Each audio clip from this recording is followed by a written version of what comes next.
Welcome back to maths plus motivation. एक बार पुनः लेकर आए हैं हम पर्यावरण और पारिस्थितिकी में। आज का जो हमारा टॉपिक है वो है जैव विविधता। तो जैव विविधता पर बहुत इंपॉर्टेंट क्वेश्चन जनरली तौर पे कंपटीशन में पूछे जाया करते हैं। तो आज का पहला क्वेश्चन हम यहाँ पर लेंगे, बहुत इंपॉर्टेंट कंपटीशन के उद्देश्य से। आप देखिए, पहला क्वेश्चन है, निम्नलिखित में से किसने सर्वप्रथम बायोडाइवर्सिटी का शब्द का इस्तेमाल किया था? तो यहाँ पर विकल्प सी सही होगा। हम आपको बता देते हैं विकल्प सी यहाँ पर एग्जैक्ट है, वाल्टर सी रोसेन। क्वेश्चन नंबर सेकेंड यहाँ पर है, बहुत इंपॉर्टेंट, आप देख सकते हैं, प्रकृति एवं प्राकृतिक संसाधन अंतर्राष्ट्रीय संरक्षण संघ IUCN द्वारा प्रकाशित रेड डाटा बुक्स में निम्नलिखित सूची अर्थात सूचियाँ सम्मिलित की जाती हैं।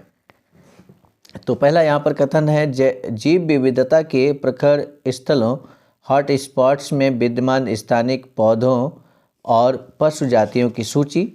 सेकंड है, संकटग्रस्त पौधों और पशुओं की जो जातियां हैं उनकी सूची। और तीसरा विकल्प यहाँ पर है, विभिन्न देशों में प्रकृति एवं प्राकृतिक संसाधन संरक्षण हेतु संरक्षित स्थलों की सूची।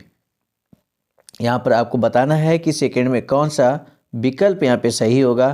तो विकल्प यहाँ पर बी सही है और केवल 2 यानी कि संकटग्रस्त पौधों और पशु जातियों की सूची रेड डाटा बुक्स में शामिल की जाती है।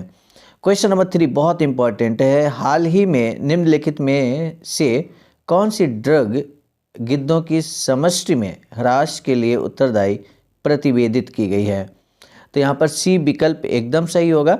हम आपको बता देते हैं सी विकल्प डिक्लोफिनेक सोडियम, ये आपको ध्यान रखना है, डिक्लोफिनेक सोडियम गिद्धों के ह्रास के लिए प्रतिवेदित की गई है। क्वेश्चन नंबर 4 है, जैव विविधता का अर्थ क्या है? क्योंकि आज का टॉपिक जैव विविधता है तो आइए हम लोग यहाँ पर विकल्प के माध्यम से देखते हैं कौन सा विकल्प है यहाँ पर एग्जैक्ट, ये देखना होगा। तो विकल्प ए है, विभिन्न प्रकार के पादप एवं वनस्पति। बी है, विभिन्न प्रकार के जंतु। सी है, एक निर्धारित क्षेत्र में विभिन्न प्रकार के पादप एवं जंतु। डी विकल्प है, विभिन्न प्रकार के विदेशागत पादप एवं जंतु। तो चौथे का यहाँ पर सी विकल्प एकदम सही है, एक निर्धारित क्षेत्र में विभिन्न प्रकार के पादप एवं जंतु, इसको हम जैव विविधता कहते हैं। तो विकल्प यहाँ पर सी सही है। तो इस तरह से क्वेश्चन नंबर 5 हम लोग देख लेते हैं। लिखा है, भारत में गिद्धों की कमी का अत्यधिक प्रमुख कारण कौन सा है? विकल्प ए है विषाणु संक्रमण, बी है जीवाणु संक्रमण, सी है जानवरों को दर्द निवारक देना और डी है जानवरों को एस्ट्रोजन इंजेक्शन देना। तो यहाँ पर सी विकल्प सही होगा, जानवरों को दर्द निवारक देना ये सबसे मुख्य कारण है गिद्धों की कमी का। क्वेश्चन नंबर 6 है, निम्नलिखित में से कौन सा स्थल वनस्पति संरक्षण हेतु स्वस्थान पद्धति नहीं है? तो विकल्प ये है, जीवन मंडल आरक्षित क्षेत्र बायोस्फीयर रिजर्व कहते हैं, और बी है वानस्पतिक उद्यान, सी है राष्ट्रीय पार्क, डी है वन्य प्राणी अभ्यारण्य। तो 6 का यहाँ विकल्प बी सही है, वानस्पतिक उद्यान। क्वेश्चन नंबर 7 है, किसी प्रजाति को विलुप्त माना जा सकता है जब वह अपने प्राकृतिक आवास में देखी नहीं गई है? बहुत इंपॉर्टेंट क्वेश्चन है। विलुप्त प्राणी किसे कहते हैं, विलुप्त प्रजाति किसे कहते हैं, ये यहाँ पर बहुत आसानी से समझने में मदद मिलेगी इस क्वेश्चन के माध्यम से। विकल्प ए है 15 वर्ष से, बी है 25 वर्ष से, सी है 40 वर्ष से और डी है 50 वर्ष से। तो 7th में यहाँ पर हम आपको बता देते हैं 7th का डी सही है, 50 वर्ष से जो प्रजाति हमें दिखाई नहीं देती है अपने प्राकृतिक आवास में तो उसको विलुप्त मान लिया जाता है। क्वेश्चन नंबर यहाँ पे 8 है, मॉरिशस में एक वृक्ष प्रजाति प्रजनन में असफल रही क्योंकि एक फल खाने वाला पक्षी विलुप्त हो गया। वह पक्षी निम्नलिखित में से कौन सा एक था, ये बताना है। और यहाँ पर 8 का बी विकल्प सही है, डोडो, यहाँ पर डोडो पक्षी का नाम है। और क्वेश्चन नंबर 9 आइए हम देख लेते हैं क्या कुछ है।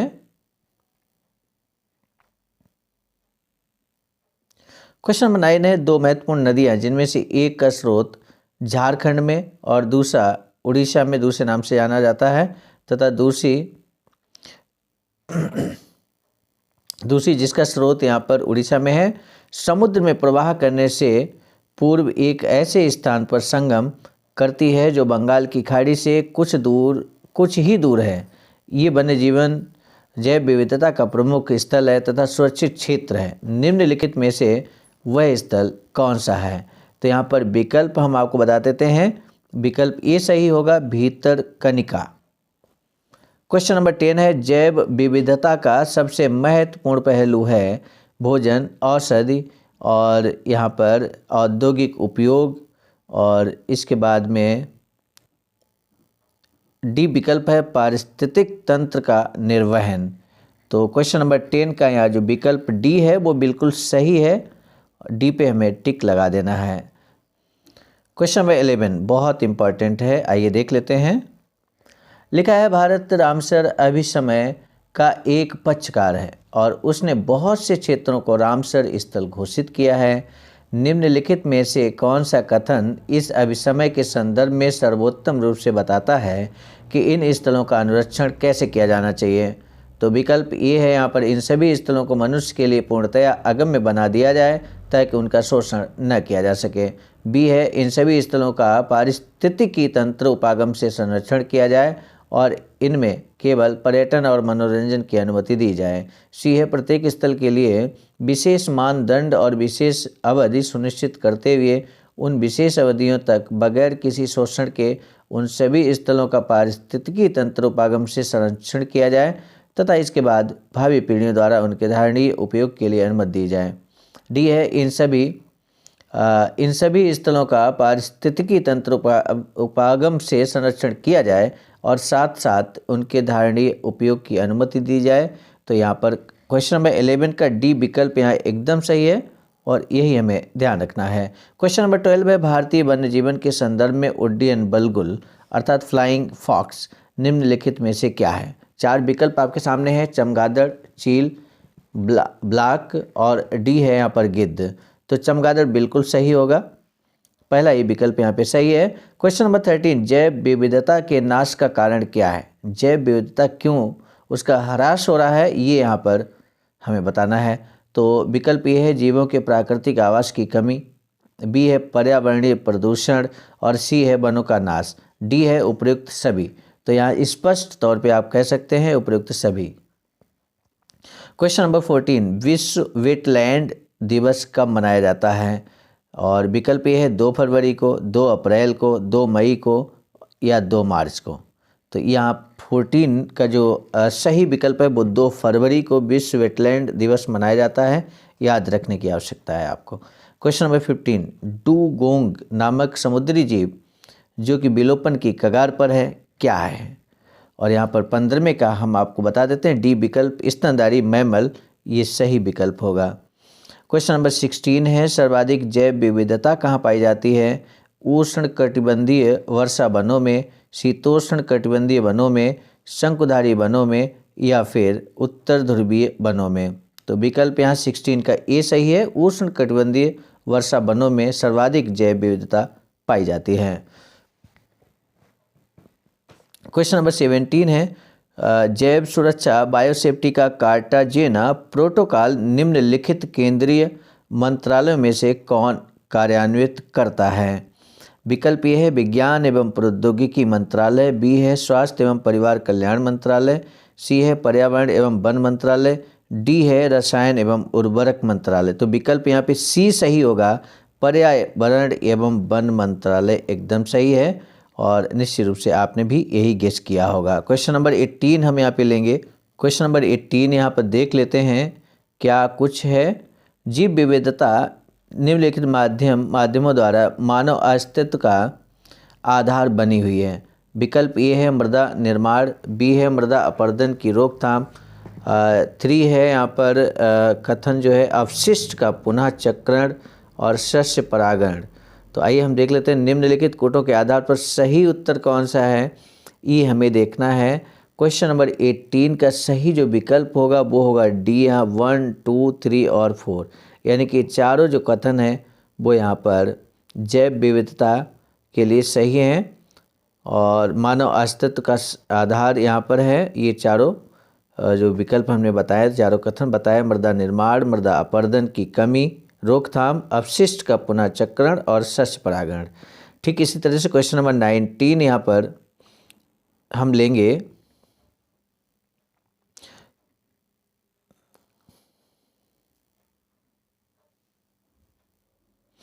क्वेश्चन नंबर 19 है यहाँ पर, निम्नलिखित आर्द्र क्षेत्रों में किन्हें रामाश्रय का दर्जा दिया गया है? ये हमें देखना है। निम्नलिखित आर्द्र क्षेत्रों में किन्हें रामसर का दर्जा प्राप्त है? और पहला विकल्प है चिल्का झील, दूसरा है लोकटक, तीसरा है केवलादेव और चौथा है बुलर झील। और यहाँ पे हमें बताना है कौन सा यहाँ पे सही होगा। क्वेश्चन नंबर 19 का जो सही आंसर होगा वो हम देख लेते हैं। यहाँ पर डी विकल्प सही है। डी विकल्प का मतलब यहाँ पे सभी, चिल्का झील, लोकटक, केवलादेव और बुलर झील, ये आर्द्र क्षेत्रों में इन्हें रामसर का दर्जा प्रदान किया गया है और इसलिए विकल्प यहाँ पर डी सही होगा। तो इस तरह से बहुत आसानी से यहाँ पर 20 जो क्वेश्चन नंबर 19 है वो हमने कर लिया है। अब हम क्वेश्चन नंबर 20 क्या है, आइए देख लेते हैं। निम्नलिखित में से कौन सा कारक जैव विविधता के ह्रास के लिए सर्वाधिक महत्वपूर्ण कारक है? विकल्प ए है आनुवंशिक आत्मसातकरण, परभक्षियों का नियंत्रण, प्राकृतिक वास का विनाश, कीट नियंत्रण। तो यहाँ पर हमें देखना है 20 का कौन सा विकल्प सही है। 20 का यहाँ पर सी विकल्प सही होगा। ये हम आपको बता देते हैं। क्वेश्चन नंबर 20 का सी विकल्प है सही। शांत घाटी अवस्थित है उत्तराखंड में, केरल में, अरुणाचल में या जम्मू और कश्मीर में? 21 का बी विकल्प यानी कि केरल बिल्कुल सही जवाब होगा। और क्वेश्चन नंबर 22 है, संयुक्त राष्ट्र संघ ने निम्न में से किसे 2011 से 20 के लिए दशक निर्दिष्ट किया है? सीधी सी बात है, जैव विविधता की हम लोग बात कर रहे हैं तो और यहाँ विकल्प बी जैव विविधता दशक है, तो यही विकल्प यहाँ पर सही है। क्वेश्चन नंबर 23 बहुत इंपॉर्टेंट है, बहुत इंटरेस्टिंग क्वेश्चन है। आपको बताना है कि सबसे लंबा जीवित वृक्ष कौन सा है? तो यूकेलिप्टस, सिकुआ, देवदार, पर्णांग, ये 4 वृक्षों के नाम यहाँ पे दिए गए हैं और सबसे लंबा जीवित वृक्ष जो है वो सिकुआ यहाँ पर सही विकल्प होगा बी। क्वेश्चन नंबर 24 निम्नलिखित क्षेत्रों पर विचार कीजिएगा। लिखा है पूर्वी हिमालय, पूर्वी भूमध्य सागरीय क्षेत्र, उत्तर पश्चिमी ऑस्ट्रेलिया, ऐसा लिखा है। निम्नलिखित कथनों में से आपको बताना है जैव विविधता का हॉट स्पॉट है कौन सा, ये आपको बताना है। तो 24 का जो विकल्प है वो ए यहाँ पर सही है, अर्थात केवल एक, पूर्वी हिमालय। ये विकल्प के आधार पर पूर्वी हिमालय यहाँ पर हॉट स्पॉट है। क्वेश्चन नंबर 25 निम्नलिखित में से कौन सी जैव विविधता के संरक्षण के लिए महत्वपूर्ण रणनीति है? तो यहाँ पर 25 का जो सही विकल्प होगा वो ए है, जैव मंडल रिजर्व, बिल्कुल सही जवाब होगा जैव मंडल रिजर्व। क्वेश्चन नंबर 26 निम्नलिखित में से कौन रामसर कन्वेंशन के अंतर्गत रामसर स्थल है? गोदावरी डेल्टा, कृष्णा डेल्टा, सुंदरबन, भोज आर्द्र स्थल। तो 26 का डी विकल्प यहाँ पर भोज आर्द्र स्थल होगा, रामसर कन्वेंशन के अंतर्गत आता है। और 27 यहाँ पर है विश्व जैव विविधता दिवस कब मनाया जाता है? बहुत इंपॉर्टेंट क्वेश्चन। तो यहाँ विकल्प आपके सामने है 4, 22 मई, 27 जून, 28 फरवरी, 30 जनवरी। तो 27 का जो विकल्प है वो ए यहाँ पर 22 मई एग्जैक्ट सही है, इसलिए हमें ध्यान रखना पड़ेगा। क्वेश्चन नंबर 28 भारत में जैव विविधता के ताप स्थल हैं कौन कौन से हैं? 4 विकल्प यहाँ पे दिए गए हैं। पहला है पश्चिमी हिमालय व पूर्वी घाट, और दूसरा है पश्चिमी हिमालय व सुंदरबन, सी है पूर्वी हिमालय व पश्चिमी घाट, और डी है पूर्वी हिमालय व शांत घाटी। तो यहाँ पर सी विकल्प सही होगा, पूर्वी हिमालय व पश्चिमी घाट यहाँ बिल्कुल सही जवाब है। विकल्प 28 का जो है वो सी सही होगा। क्वेश्चन नंबर 29 है यहाँ पर निम्नलिखित में से कौन एक पारिस्थितिक तंत्र के जैव विविधता की बढ़ोतरी के लिए उत्तरदायी नहीं है? उत्तरदायी नहीं है ये यहाँ पर बताना है।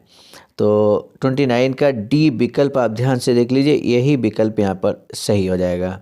अब इसके बाद क्वेश्चन नंबर 30। क्वेश्चन नंबर 30 है निम्नलिखित कथनों पर विचार कीजिए।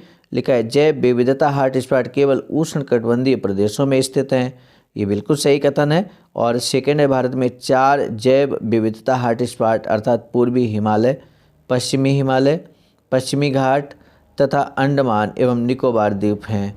तो यहाँ पर ये दोनों कथन सही हैं। भारत में 4 जैव विविधता हॉटस्पॉट हैं, इसमें किसी तरह कोई संदेह नहीं है और विकल्प यहाँ पर सी सही होगा, ये हमें ध्यान रखना है। इसमें लिखा है कथन 1 और 2 सही है। क्वेश्चन नंबर 31 है, निम्नांकित में से क्रायो बैंक XC2 संरक्षण के लिए कौन सी गैस सामान्य प्रयोग की जाती है? तो ये हमें देखना है। 4 विकल्प हैं, nitrogen, oxygen, carbon dioxide, methane. तो 31 का जो विकल्प सही है वो ए विकल्प सही है, नाइट्रोजन यहाँ पर यूज की जाती है क्रायो बैंक XC2 संरक्षण के लिए।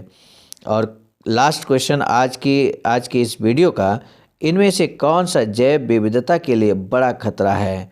तो ये हमें यहाँ पर बताना है। सी विकल्प यहाँ ध्यान से देखो, प्राकृतिक आवासों और वनस्पति का विनाश तथा झूम खेती यहाँ पर सही विकल्प होगा सी।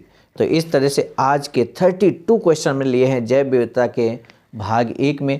कल इसका शेष जो भाग है वो लेकर हम आएंगे वीडियो के माध्यम से। कैसा लगा आज का वीडियो ज़रूर बताइएगा कमेंट बॉक्स में जाकर, और साथ ही साथ यदि आपको अच्छा लगा वीडियो तो ज़रूर शेयर कीजिएगा फ्रेंड्स में। नए वीडियो के साथ हम मिलेंगे, तब तक के लिए बहुत बहुत धन्यवाद। Thank you.